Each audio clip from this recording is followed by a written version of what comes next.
Jeffrey Epstein was fighting that I don't get elected with some author, a sleazebag, by the way. And I've been totally exonerated. No, they're getting pulled in, and that's their problem. I don't know, they're going to have to see what happens. But I watched her in Munich, and she seriously has Trump derangements in. I better not tell you that. Goodbye, everybody. That's the toughest question.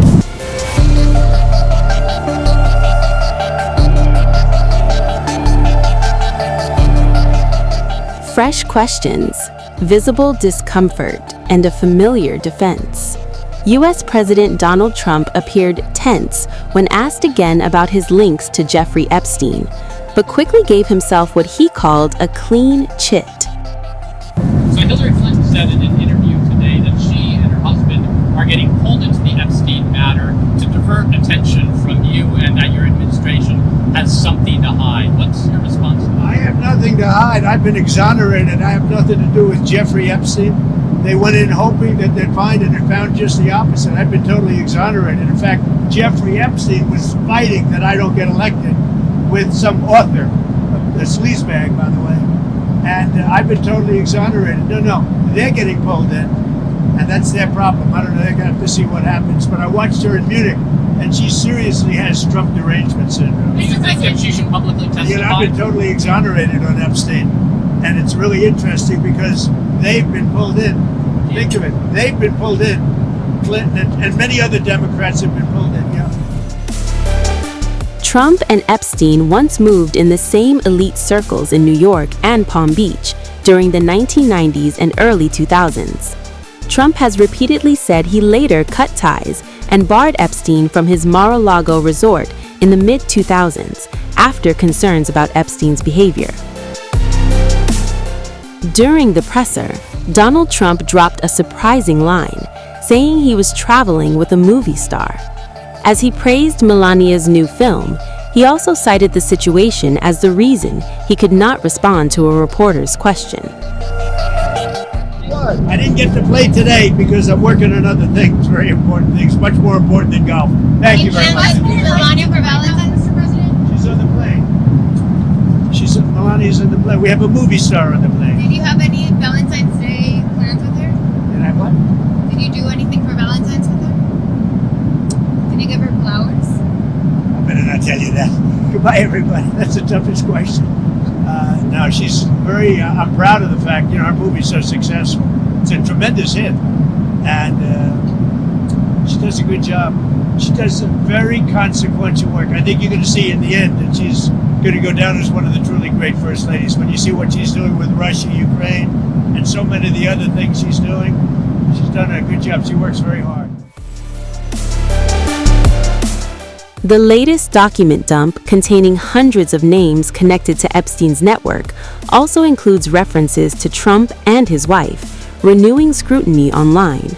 However, officials have not accused the president of any wrongdoing.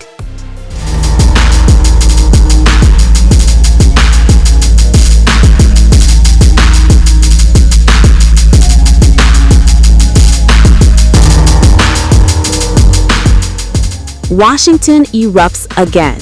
Trump, Melania, and Epstein in the crosshairs. The swamp never sleeps, and now the spotlight is scorching the rich, powerful, and untouchable.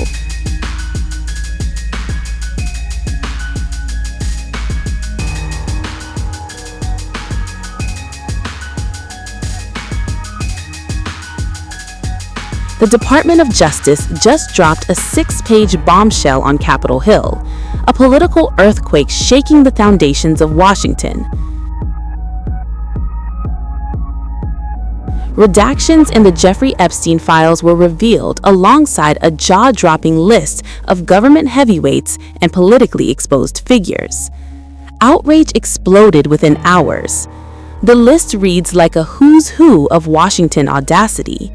Marjorie Taylor Greene, Nancy Mace, Thomas Massie, Ro Khanna, lawmakers who scream transparency but now find themselves dragged into the shadow of Epstein's empire. The irony? Staggering. Earlier this year, a tidal wave of documents, over 3 million pages, was released under the Epstein Files Transparency Act, signed into law by Donald Trump himself. The full trove, videos and images included, pushes the count to nearly 3.5 million pages. Appearing in the files isn't a conviction, no arrests, no charges, no formal accusations. But in politics and power, optics are everything, and the optics here are nuclear. The DOJ claims to have released all records related to Epstein, yet the same letter exposes massive redactions and a shocking parade of names across politics, media, business, and Hollywood.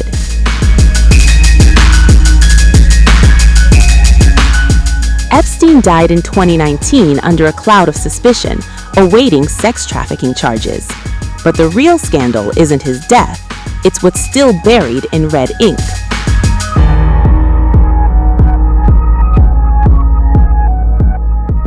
Former Congresswoman Marjorie Taylor Greene is raging at the DOJ for dragging her name through unrelated stories. GOP Rep Nancy Mace fires back. These excuses won't hold up in court. Democratic U.S. Representative Ro Khanna slams the department for muddying the line between predators and mere mentions. Thomas Massie lashes out, calling the whole Trump administration hypocritical on transparency. The battlefield is set, and no one is holding back. Will Congress demand unredacted access? Or is Washington about to witness another epic spiral of distrust between lawmakers and the Justice Department? The files might be out, but the explosive questions are just getting started.